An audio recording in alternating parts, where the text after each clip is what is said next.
Esta es la cuarta y última sesión en esta serie de 4 mensajes cuyo título principal es "Y entonces vendrá el fin". El título de la primera sesión fue "El riesgo de ignorar la profecía". En otras palabras, tiene que prestar atención a la profecía bíblica. De lo contrario, sufrirá las consecuencias. La segunda sesión fue la columna vertebral de la profecía bíblica y fue básicamente una interpretación de Mateo 24 y parte de Lucas 21. La tercera fue guardia, ¿qué de la noche? Y el tema fue la luz y las tinieblas, el bien y el mal, que se intensifican simultáneamente justo antes del fin del siglo. Esta última sesión tiene un propósito muy práctico. Es mi impresión a partir de la Biblia que Dios nunca nos da solo teología, o solo doctrina, o solo revelación. Si eso es todo lo que enseñamos, no estamos representando a Dios ni cumpliendo su propósito, porque junto con la revelación o doctrina o teología, Dios siempre enlaza una aplicación práctica de cómo vivimos. No creo que pueda encontrar un solo pasaje en el Nuevo Testamento que sea una excepción a ese principio. Así que quiero ser fiel a ese principio y en esta sesión final quiero dar una aplicación práctica para nuestra vida de las verdades que he intentado interpretar en las 3 sesiones anteriores. El título que he escogido para esta sesión final es "Usted también debe prepararse". Permítame repetirlo, usted también debe prepararse. En la sesión anterior, como ya he mencionado, mi tema fue luz y tinieblas juntas lado a lado, trigo y cizaña creciendo juntos hasta la cosecha. Las 2 cosechas de salvación y juicio. Y luego los 2 Pentecostés, el derramamiento del Espíritu Santo de Dios y al mismo tiempo un dramático aumento de la actividad de fuerzas y espíritus satánicos. El resultado final del derramamiento del Espíritu Santo es la novia de Cristo. El resultado final de la actividad satánica es una iglesia ramera. Ahora, mi pregunta es, ¿cómo vamos a responder a estas verdades? ¿Qué va a pedir Dios de nosotros? ¿Cuál es la aplicación práctica? Quiero darle una serie de mandamientos sencillos de la palabra de Dios. Rara vez Dios nos da recomendaciones. Cuando Él puso las tablas de piedra en manos de Moisés, no eran 10 recomendaciones, ni siquiera 10 principios. Fueron 10 mandamientos. Volvamos primero a Mateo 24, que es un gran capítulo central. Y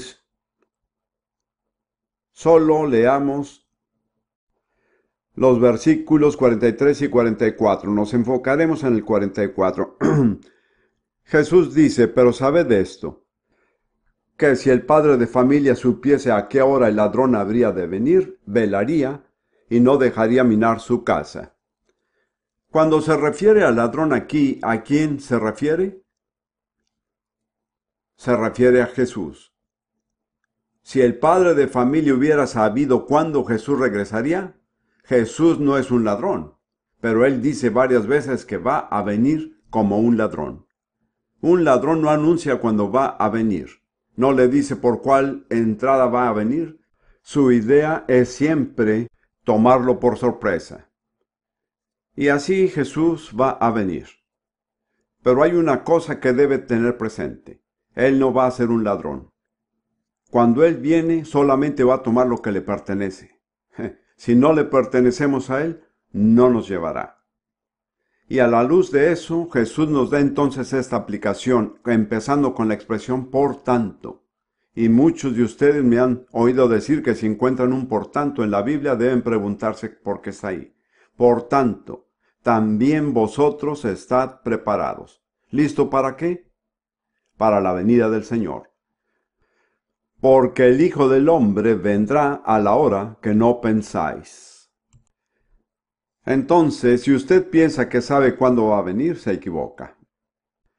Una cosa es segura, Él va a venir cuando usted menos lo espera. Por eso todos los que han predicho cuándo vendrá se han equivocado. Es decir, debieron haberlo visto, porque Jesús dice, si cree que sabe, no lo sabe. Nadie lo sabe. Dios lo ha dispuesto así.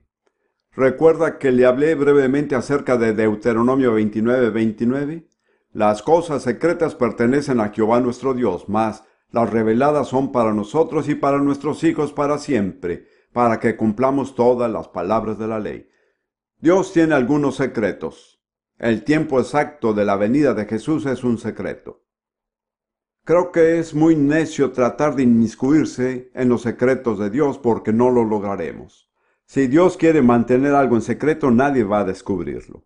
El problema con las personas que se entrometen en los secretos de Dios en muchos casos es que no están cumpliendo las cosas que Dios ha revelado. Se preocupan tanto por las cosas secretas que no aplican las cosas reveladas. Moisés dijo que las cosas secretas pertenecen a Dios, dejémoselas a Él. Pero las cosas que son reveladas nos pertenecen a nosotros y a nuestros hijos para que las hagamos. El diablo puede lograr que nos interesemos mucho en la profecía teóricamente y que elaboremos toda clase de teorías e interpretaciones fastuosas. Pero muy a menudo, si usted observa a las personas que hacen eso, no están cumpliendo lo que la Biblia dice que deberían hacer. Han sido desviadas. Han desviado su atención de lo revelado a lo secreto. Así pues, Jesús dice, una cosa es importante. Estén preparados porque no saben cuándo va a suceder. Es decir, tiene que estar preparado todo el tiempo. Nunca debería pensar un momento en el que no esté preparado. Ciertas cosas tienen que pasar en el mundo antes de que Jesús venga. Creo que este evangelio del reino tiene que ser proclamado a todas las naciones. Creo que tiene que haber apostasía de la que le hablé.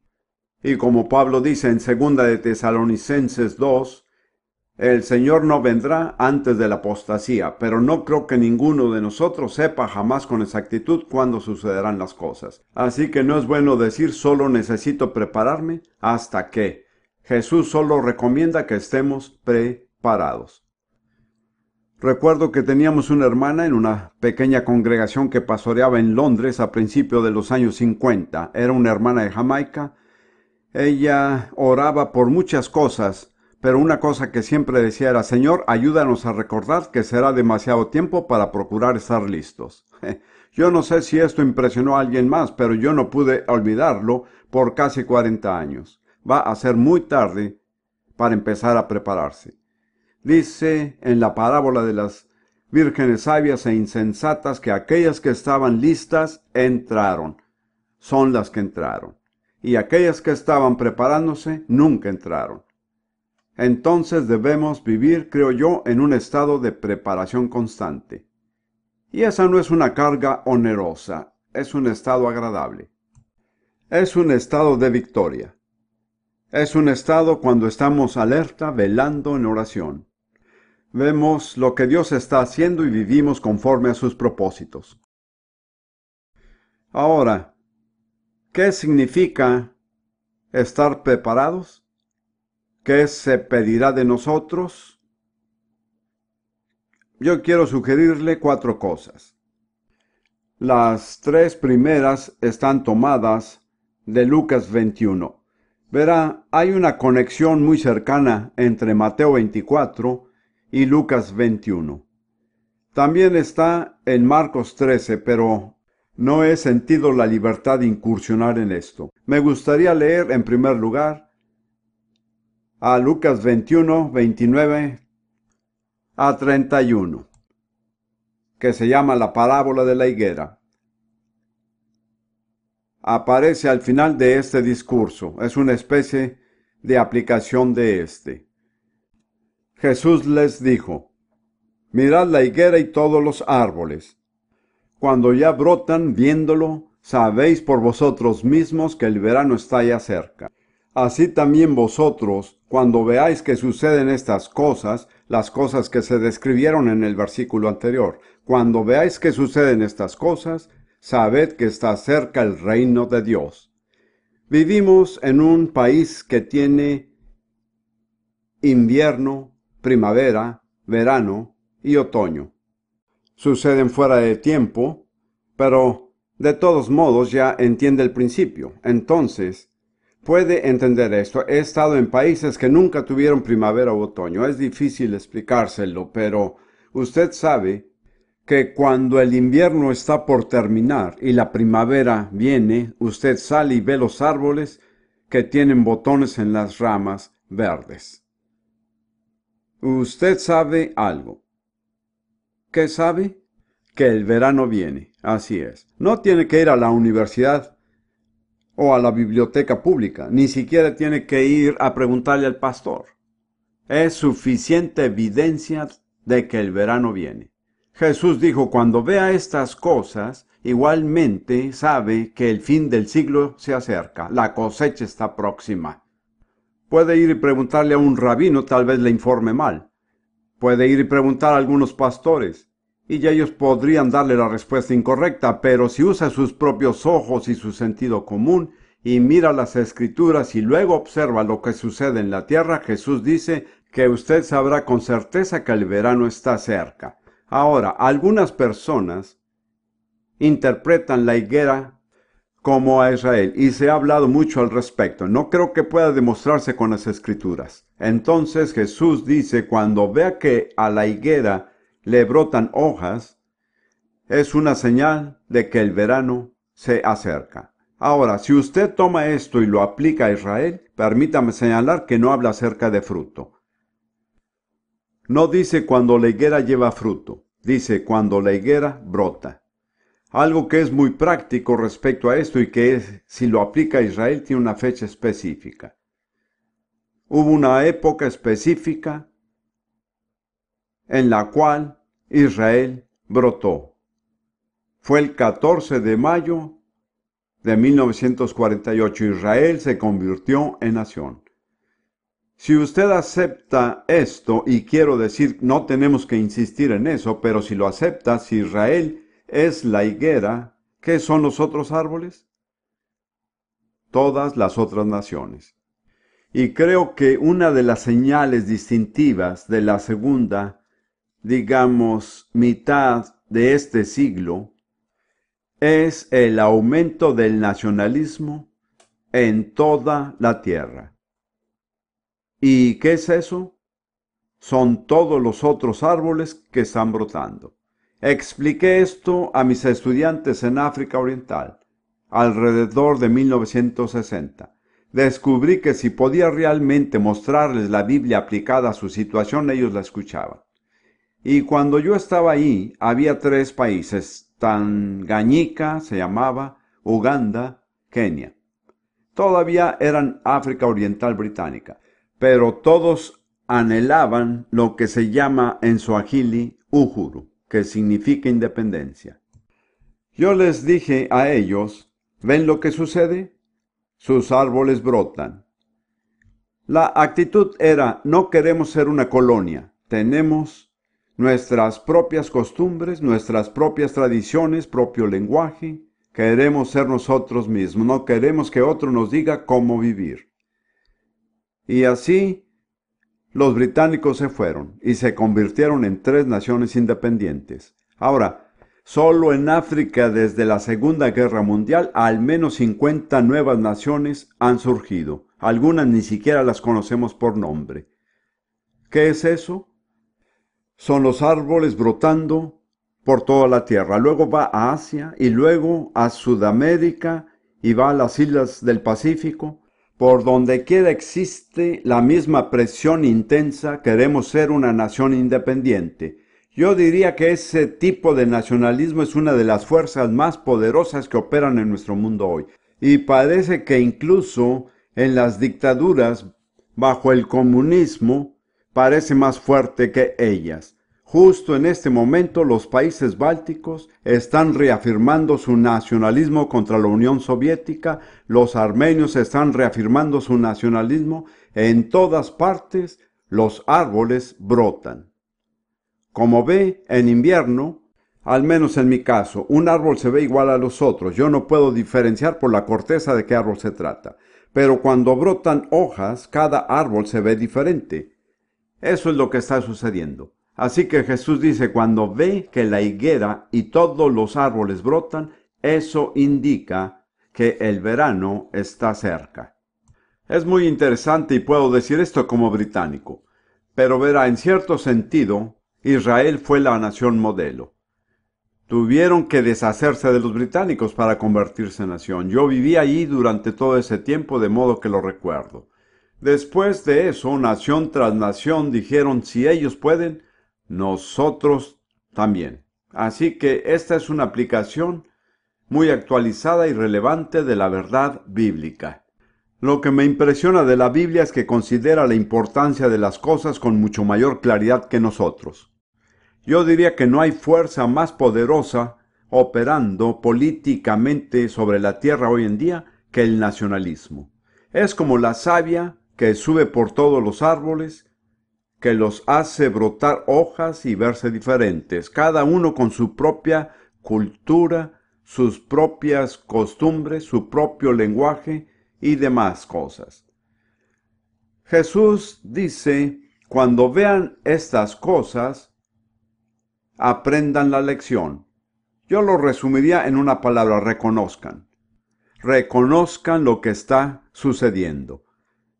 Siento que hay multitudes de cristianos que no reconocen los tiempos que vivimos porque no están familiarizados con las Escrituras y no saben cómo tomar la verdad de las Escrituras y aplicarla a la situación mundial actual. Entonces, el primer requisito para estar listo es reconocer el tiempo que vivimos. El segundo requisito aparece justo un versículo antes en Lucas 21, versículo 28. Cuando estas cosas comiencen a suceder, erguíos y levantad vuestra cabeza, porque vuestra redención está cerca. De nuevo, son estas cosas, las cosas que están enumeradas en Mateo 24 y Lucas 21. Y dice, cuando estas cosas comiencen a suceder, no dice esperen hasta que hayan sucedido, dice cuando estas cosas empiecen a suceder. Y algunas cosas son muy duras: persecución, guerras, hambre, pestilencia. Y aún así Jesús dice, levanten sus cabezas, no se depriman, no empiecen a lamentarse y a afligirse, emociónense, porque su redención está cerca. Recuerda cuando hablábamos acerca de Mateo 24, dije que estas cosas son dolores de parto del reino de Dios. Así que, en cierto modo, puede examinar su propia actitud según cómo reaccionen a la situación mundial. Suponga por un momento que una pareja joven se casa y son cristianos, oran y quieren tener un bebé. Luego descubren que la esposa está embarazada y pasan por todos los procedimientos normales. Han pasado 9 meses y ella empieza a experimentar dolores terribles. Se vuelven más y más frecuentes. ¿Cómo reacciona el esposo? Llama por teléfono al médico y dice, algo horrible le sucede a mi esposa, por favor venga y alivie estos dolores de inmediato. ¿Eso hace? No. ¿Por qué? Porque quiere el bebé. Él sabe que los bebés nacen de esa forma. Si quiere bebés, debe estar preparado para los dolores de parto. ¿No es así, damas? ¿Estoy en lo cierto? Ahora, y es lo mismo con la venida del reino de Dios.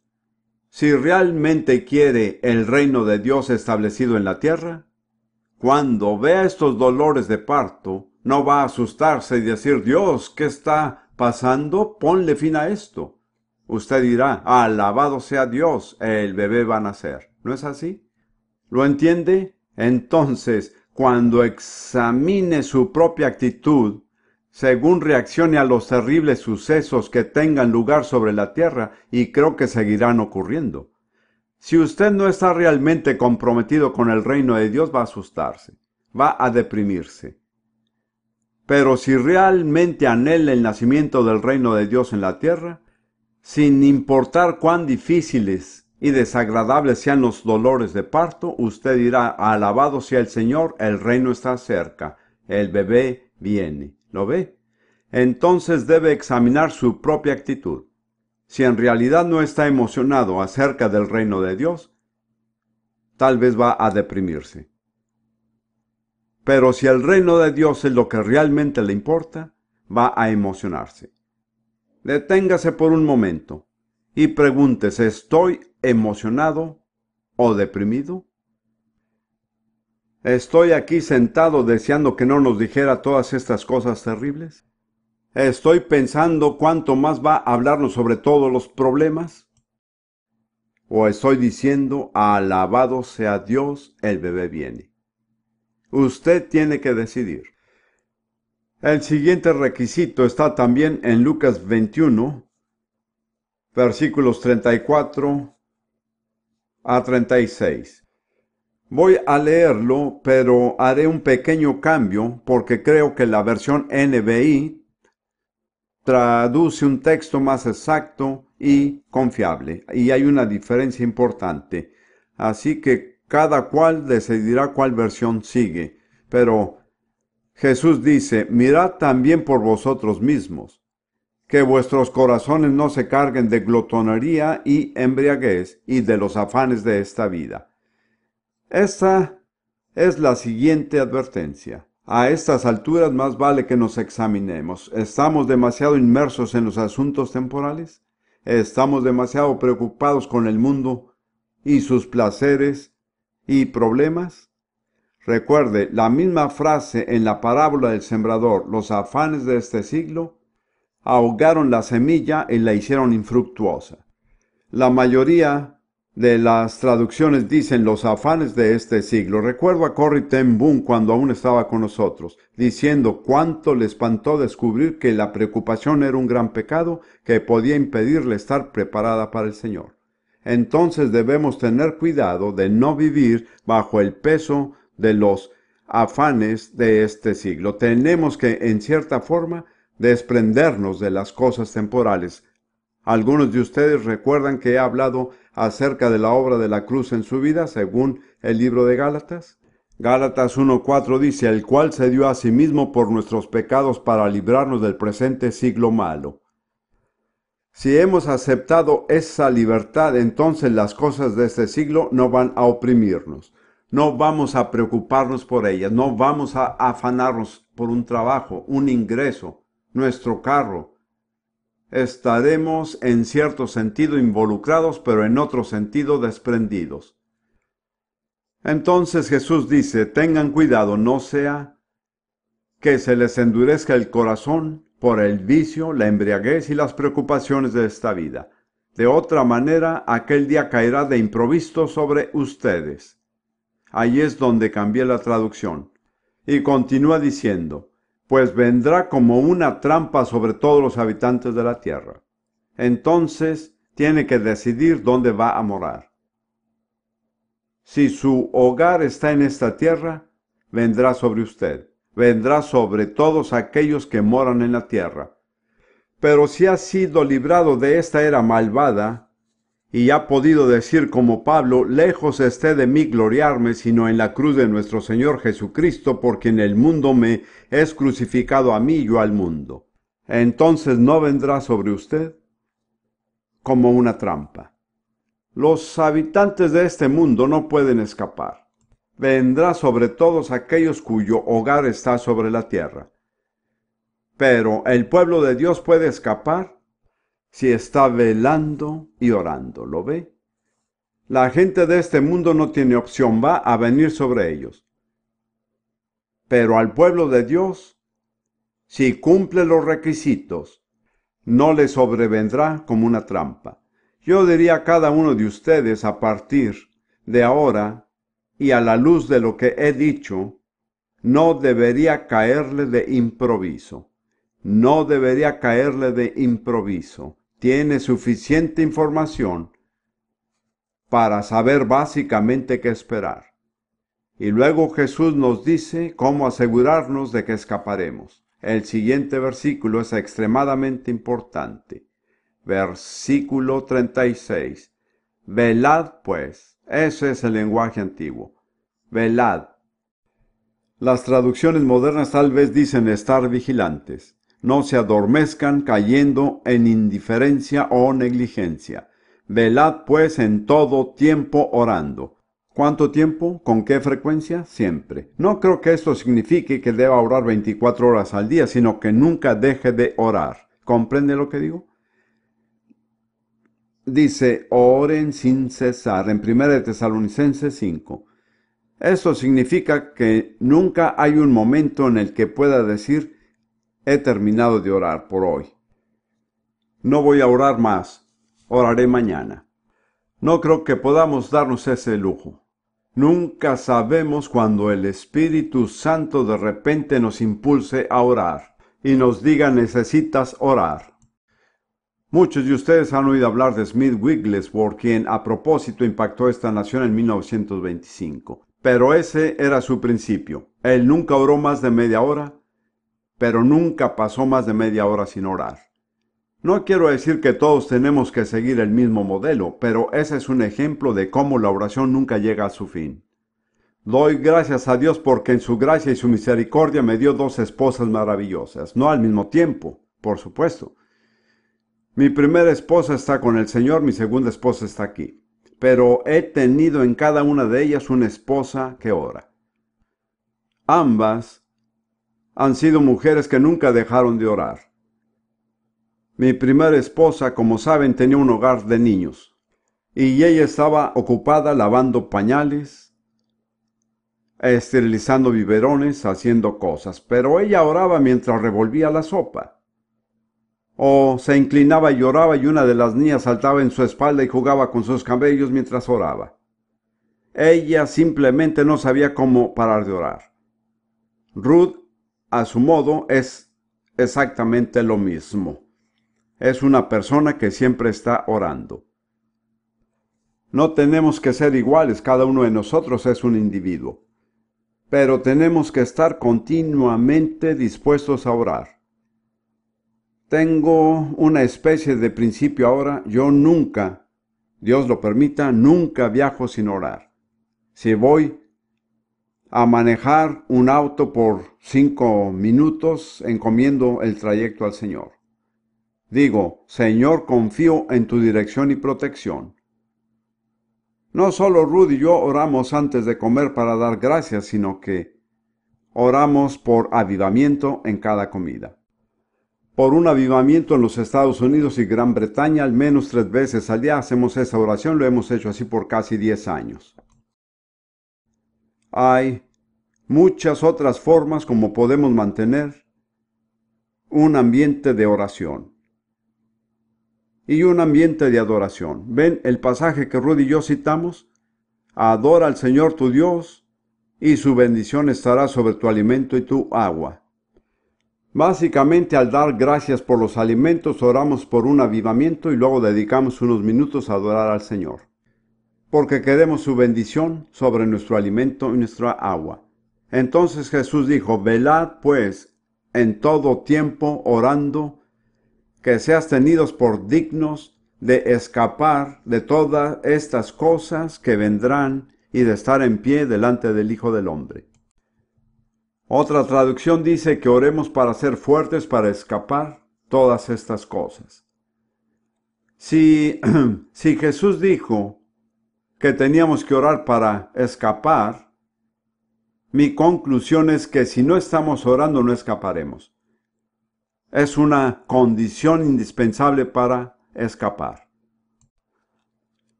Y estas cosas sucederán.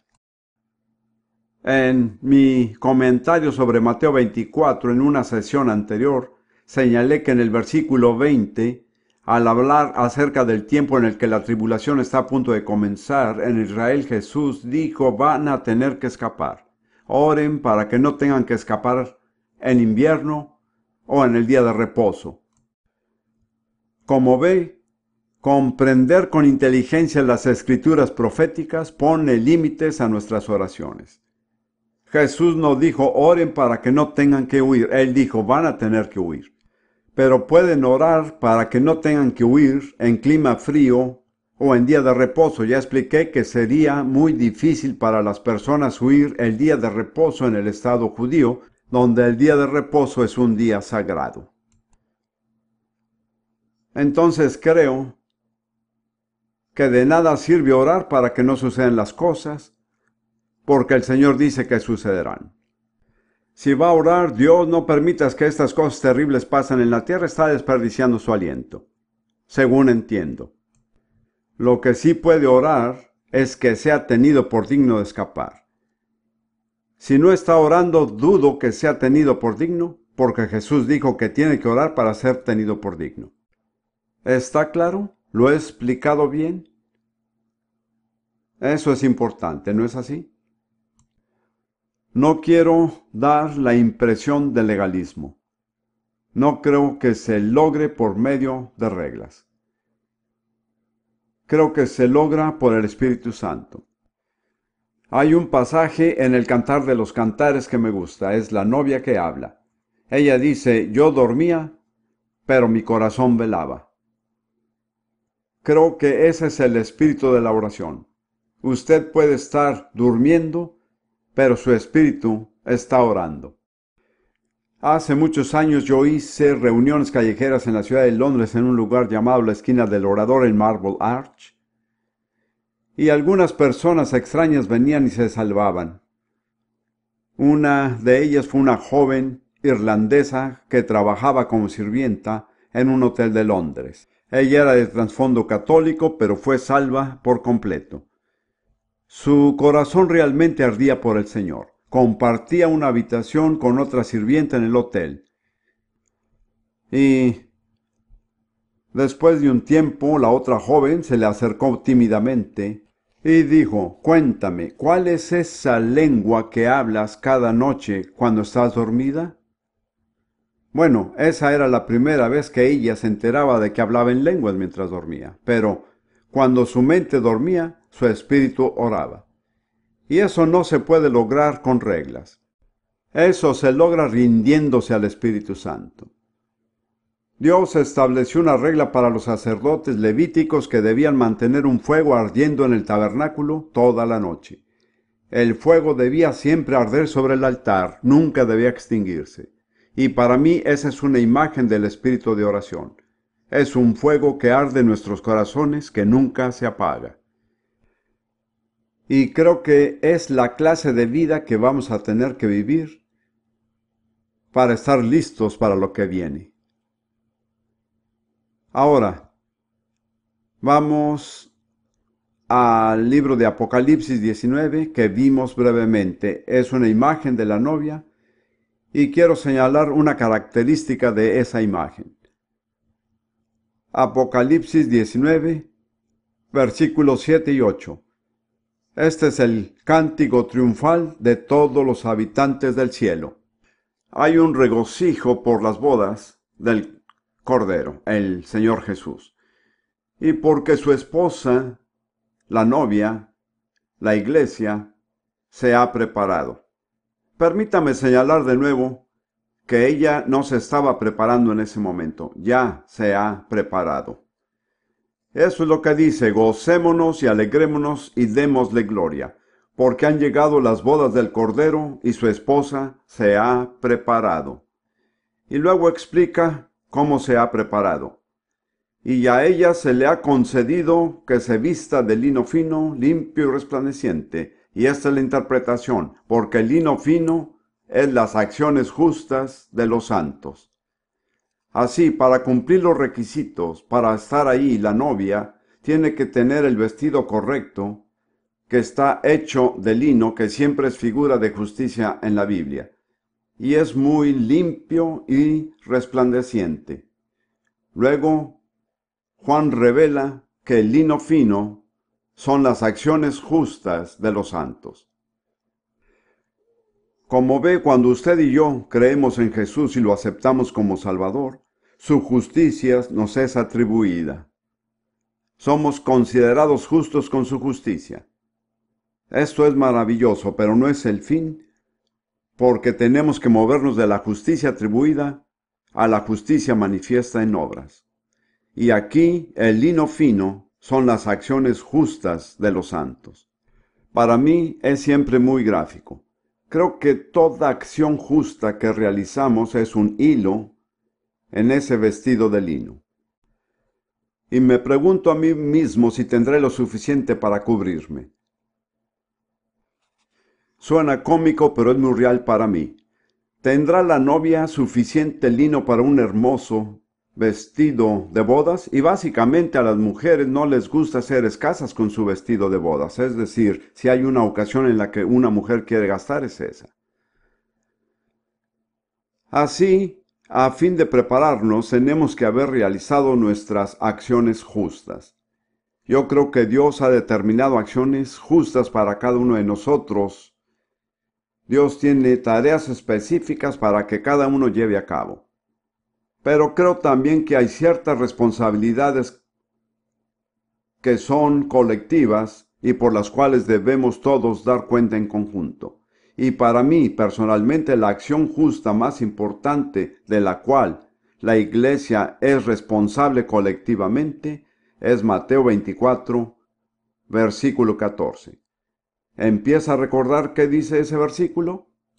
Y será predicado este evangelio del reino en todo el mundo para testimonio a todas las naciones y entonces vendrá el fin. Creo que es una responsabilidad colectiva de la Iglesia proclamar el evangelio del reino en todo el mundo. No creo que ningún cristiano que esté comprometido con el Señor esté exento de esa responsabilidad. Esto no significa que todos debamos ser predicadores o misioneros o ministros, pero creo que todos en cierto modo somos responsables ante Dios de lo que hacemos a ese respecto. Porque esta, como he dicho, es la señal.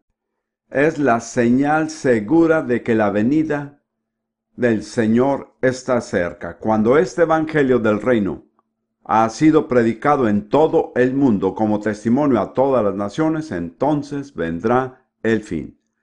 Ahora, puesto que Jesús dijo que será proclamado, creo que será proclamado. No creo que jamás se haya equivocado. Entonces no nos corresponde realmente decidir si será proclamado. Lo que tenemos que decidir es cuándo nos involucraremos en esa proclamación. Y según entiendo, no existe un solo cristiano en ningún lugar que pueda ser eximido totalmente de esa responsabilidad. Pensemos en un solo aspecto, el financiero. Cuesta mucho. Económicamente, seamos realistas.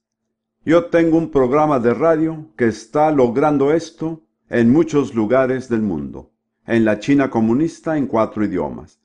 En la Unión Soviética en ruso.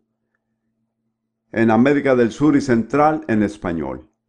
Y nuestra nueva y actual y tremenda tarea, que es presentarlo a todo el mundo musulmán de habla árabe, en Oriente Medio y en África del Norte, que es hasta ahora la zona donde menos personas han sido alcanzadas en el mundo.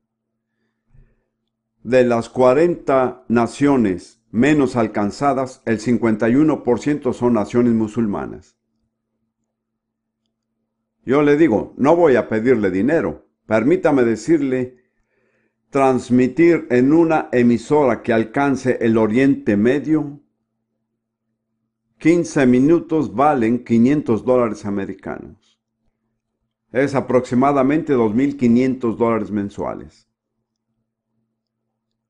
No estoy pidiendo dinero a nadie, sino señalando que el dinero es importante. ¿No es así? Lo que hacemos con nuestro dinero es importante. Según los que han investigado esto, la Iglesia en los Estados Unidos gasta el 99% de su ingreso en sí misma. Y el 1% va para personas no alcanzadas. Eso es un escándalo. Esa no puede ser una iglesia que esté lista para el Señor cuando venga. Esa no puede ser una novia que tiene sus vestidos en orden. ¿Estoy hablando de algo que es real? Sé que cuando hablo acerca de dinero las personas se quedan muy calladas. Permítame asegurarle que no vamos a tomar una ofrenda. ¿Está bien? Quédese tranquilo. Pero solo le pregunto, ¿está realmente comprometido con la tarea? Alguien dice en Estados Unidos, ponga su dinero donde está su boca. El dinero no es lo único, la oración. Creo que Ruth estaría de acuerdo en que hay momentos en nuestro ministerio, usualmente estamos en el frente de batalla. No decidimos esto, pero básicamente estamos siempre atacando alguna fortaleza de Satanás. No es nuestra elección. Solamente que nos ha tocado así. Es decir, no quiero entrar en detalles, pero muchas veces la presión es tan intensa contra nosotros que Ruth exclama, Dios, pon nuestros nombres en labios de algún intercesor.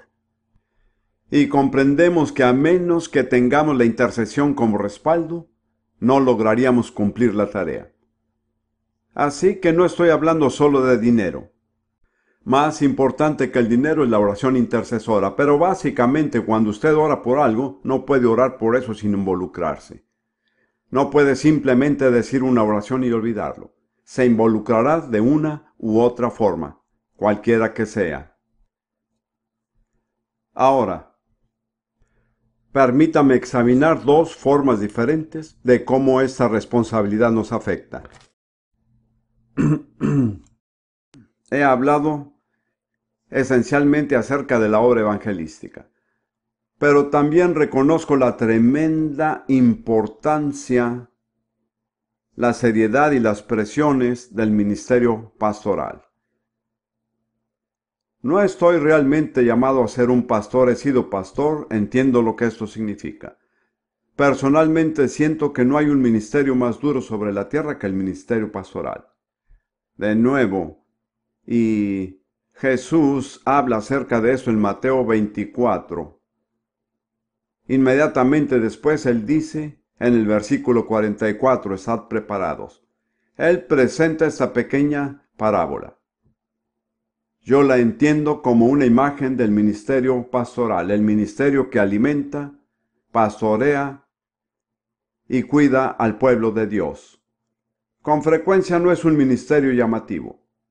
Muchas veces supone una gran medida de trabajo duro, que no es apreciado. Pero eso es lo que dice Jesús. ¿Quién es pues el siervo fiel y prudente, al cual puso su Señor sobre su casa para que les dé el alimento a tiempo? Según entiendo, este es realmente el ministerio pastoral. Bienaventurado aquel siervo al cual cuando su Señor venga le halle haciendo así. De cierto os digo que sobre todos sus bienes le pondrá. Hermanos y hermanas, si están de algún modo involucrados en el ministerio pastoral, recuerde que si son fieles van a alcanzar una posición de tremenda responsabilidad en la eternidad. Si administran sabia y fielmente lo que se les ha encomendado ahora, Dios va a ponerles a gobernar sobre todos sus bienes. No obstante hay otro aspecto, pero si aquel siervo malo dijera en su corazón, mi Señor tarda en venir. Como ve, si estudia a todos los personajes en estos pasajes que no están listos, que no cumplen con los requisitos, descubrirá que todos dicen algo acerca de la tardanza. En otras palabras, que no va a venir o que va a tardar. Y cada uno que habla de tardanza tiene una mala actitud y no está preparado cuando viene. Él dice, mi Señor tarda en venir y comenzaré a golpear a sus consiervos y aún a comer y a beber con los borrachos. Vendrá el Señor de aquel siervo en día que éste no espera y a la hora que no sabe, y lo castigará duramente y pondrá su parte con los hipócritas. Allí será el lloro y el crujir de dientes. Recuerda lo que le dije acerca del lloro y el crujir de dientes. Son las personas que han estado en el camino, pero nunca se han consagrado a él. No puedo imaginar esto exactamente, pero es como estar muy cerca de algo y al final perderse. Me resulta insoportable pensarlo. Así que hay una imagen de dos siervos. Uno es fiel y otro es autocomplaciente. Abandona su disciplina personal y simplemente se aprovecha de su posición, convirtiéndose en una especie de dictador. Cada uno de nosotros tiene que decidir lo que será. Y ahora viene mi pensamiento final. Ya hemos mencionado Mateo 24:14. Ahora veámoslo de nuevo un momento, porque quiero mostrarle los versículos anteriores que empiezan en Mateo 24:9. Entonces os entregarán a tribulación y os matarán, y seréis aborrecidos de todas las gentes por causa de mi nombre. La última vez le pregunté, ¿a quién se refiere os? A nosotros, así es. Muchos tropezarán entonces y se entregarán unos a otros, y unos a otros se aborrecerán. ¿Muchos qué? Muchos cristianos. Y muchos falsos profetas se levantarán y engañarán a muchos, y por haberse multiplicado la maldad, el amor de muchos se enfriará. En ese contexto, el Señor dice que este evangelio del reino será proclamado. En otras palabras, no va a ser fácil. Las presiones van a aumentar. Pero frente a presiones mayores, aquellos que están consagrados al Señor saldrán y harán la obra. ¿Lo ve? Así que no espere y diga, si espero otros 10 años será más fácil. No lo será. No se está volviendo más fácil. Se lo digo por experiencia personal. Algunas personas hablan acerca de los problemas de los cristianos jóvenes y otros de los problemas de los cristianos viejos. Yo he sido cristiano casi 50 años y no está volviéndose más fácil. En muchos sentidos las presiones están aumentando, las responsabilidades igualmente, y dependemos más y más de la gracia y la misericordia de Dios. Ahora quiero presentarle una imagen final de Apocalipsis 6. Es valiente aquel que intenta interpretar Apocalipsis 6. Es la visión de los jinetes y demás. Quiero decir que voy a presentar lo que subjetivamente entiendo.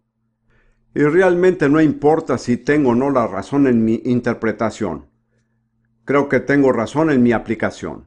Pero esto es muy gráfico para mí y quisiera hacerlo tan gráfico para usted como lo es para mí. Tal vez recuerde que aparecen sucesivamente 4 jinetes, según entiendo, a lo largo de la historia de la humanidad. El primero era un caballo blanco. Y dice, y el que lo montaba tenía un arco, y le fue dada una corona, y salió venciendo y para vencer. La corona de la que se habla era la corona del laurel, era la señal de la victoria. Y el caballo blanco era montado por los emperadores romanos cuando marchaban triunfantes. Entonces es una imagen de victoria y de triunfo. Dejaremos eso pendiente por ahora y seguiremos con los otros 3 caballos. El siguiente caballo era rojo encendido. Al que lo montaba le fue dado poder de quitar de la tierra la paz y que se matasen unos a otros, y se le dio una gran espada. Esto para mí habla muy claramente de guerra a gran escala, y me inclino a pensar que esto incluye guerra civil. No ahondaré en mis razones porque tomaría mucho tiempo, pero me inclino a pensar que hacia el final de esta era la mayoría de las naciones estarán convulsionadas por guerras civiles. Hay fuerzas operando en muchas naciones que pueden desencadenar esto. Hay minorías insatisfechas. Hay personas que sienten que no se les da lo que merecen. Es cierto, en los Estados Unidos, no quiero entrar en detalles porque es muy delicado, pero me inclino a pensar que va a desatarse un derramamiento de sangre a gran escala. Ese es el caballo rojo encendido. El siguiente es el caballo negro, y el que lo montaba tenía una balanza en la mano. Y oí una voz de en medio de los 4 seres vivientes que decía: 2 libras de trigo por 1 denario, y 6 libras de cebada por 1 denario, pero no dañes el aceite ni el vino. Este caballo negro para mí significa escasez mundial. Y todo está racionado. Esas son las balanzas. Un denario es un salario promedio para un obrero. Con su salario diario podía comprar una libra de trigo, lo cual apenas lograría mantenerlo. No mantendría a su familia. En otras palabras, la gente va a vivir con raciones muy limitadas. En Ghana, un país en el que Ruth y yo estuvimos, el salario diario de un obrero es inferior al precio de una gasa de pan. Y lo asombroso es que los cristianos en Ghana son los más generosos que hemos conocido en el mundo. Y les preguntamos cómo lograban dar tanto. Dijeron que no sabían, simplemente dan y tienen más que suficiente. Pero es una imagen muy clara en la que un hombre no puede ganar lo suficiente para comprar una barra de pan. Pero dice que en medio de eso no dañes el aceite ni el vino. ¿Qué son el aceite y el vino? Son alimentos de lujo. Así, en medio de esta escasez habrá personas viviendo con gran lujo. Y si lee el libro de Apocalipsis, verá una clara imagen del tremendo lujo en medio de la pobreza. Básicamente se dice en el mundo que los ricos se hacen más ricos y los pobres más pobres. Y pienso que eso está de acuerdo con la Biblia. Así que habrá gente adinerada que de una u otra manera se aferrará al pobre y le dirá: tú cuidas mis viñedos y cuida mis huertos de olivos. Yo te daré lo suficiente para subsistir. Esto puede que no sea exacto, pero es lo que me imagino. Creo que estará de acuerdo en que no estamos lejos de esa realidad en muchos países hoy. Bien, sigamos. El cuarto caballo era un caballo amarillo. Esa palabra en griego no se puede traducir, es fluoros, de la que se deriva flúor y otras palabras más. Las palabras griegas para los colores son diferentes de las nuestras porque en griego hierba es cloros. Pero es básicamente un tipo de color pálido, enfermizo, sin color. Y este caballo, el jinete que lo cabalga se llama Muerte. Y Hades o infierno le seguía, supongo, en otro caballo. Es importante recordar que la muerte y el Hades son personas. Creo que cada uno es un ángel satánico a cargo de la responsabilidad de esa área del territorio de Satanás, que es la muerte y el Hades. La muerte toma la vida física, el Hades reclama las almas, ¿lo ve? Y aquí están matando al azar un cuarto de la población mundial. Y dice: le fue dada potestad para matar con espada, con hambre, con mortandad y con las fieras de la tierra. ¿Alguna vez se ha fijado que dice matar con mortandad? Ahora, las versiones modernas no lo dicen, pero es la traducción correcta. ¿Cómo se mata con mortandad? Creo que Rudy y yo hemos descubierto en el misterio que hay un espíritu de muerte que opera en muchas personas en muchos lugares del mundo, y un espíritu de muerte viene a matar personas que normalmente no morirían. Y hay muchas personas en hospitales y otros lugares que mueren sin una explicación física adecuada.